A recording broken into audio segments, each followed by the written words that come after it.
Hello வணக்கம், இது உங்கள் சுவை ஜோன்ஸ். எல்லாரும் எப்படி இருக்கீங்க? இப்போ பார்த்தீங்கன்னா லைவில் ஒரு சம்பவம்.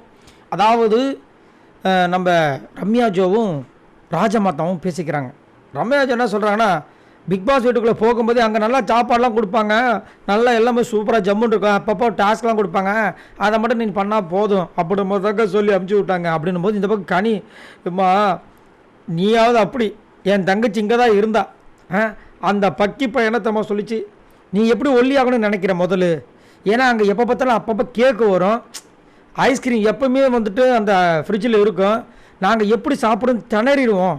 இந்த மாதிரிலாம் சொல்லி ஆசையை காமிச்சு உள்ளே அமுச்சு விட்டுருச்சு. கடைசியில் இப்போ இங்கே பார்த்தா ஒரு சோத்துக்கு சிங்கடிக்கிறேன், சர்க்கரையே இல்லாமல்.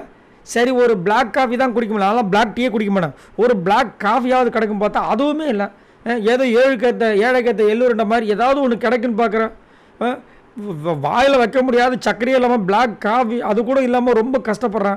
வெறும் சோறில் கூட வந்துட்டு எதுவுமே போட முடியாது, இந்த மாதிரி ஒரு நிலைமையில் மாட்டிட்டேன்னு சொல்லிட்டு அழுது புலம்புறாங்க கனி. ஏன்னா அவங்களுடைய சிஸ்டர் இந்த சீசன்லாம் பார்த்தீங்கன்னா வேறு மாதிரி ஒரு சீசனு. அதே மாதிரி அப்போ நம்ம பார்த்துருக்கோம், எப்போ பாரு ஐஸ்கிரீம் சாப்பிட்டுக்கிட்டே இருப்பாங்க, கேக்கு வந்துக்கிட்டே இருக்கும், பீஸா பர்கருன்னு அடித்து நொறுக்குவாங்க, அது வேறு மாதிரி சீசன். இப்போ வந்துட்டு பிக் பாஸ் டென்ஷனில் இந்த சீசனை ஃபஸ்ட்டாக பொழுது இத்தனை நாளாக நான் குத்ததெல்லாம் நீங்கள் என்ன பண்ணீங்க, இப்போ நான் உங்களுக்கு வைக்க ஆப்புன்னு சொல்லிட்டு எல்லாத்தையும் கட் பண்ணி பாவம் வந்து சோத்துலேயே கை வச்சிட்டாப்பில் இந்த சீசனில் பிக் பாஸ்.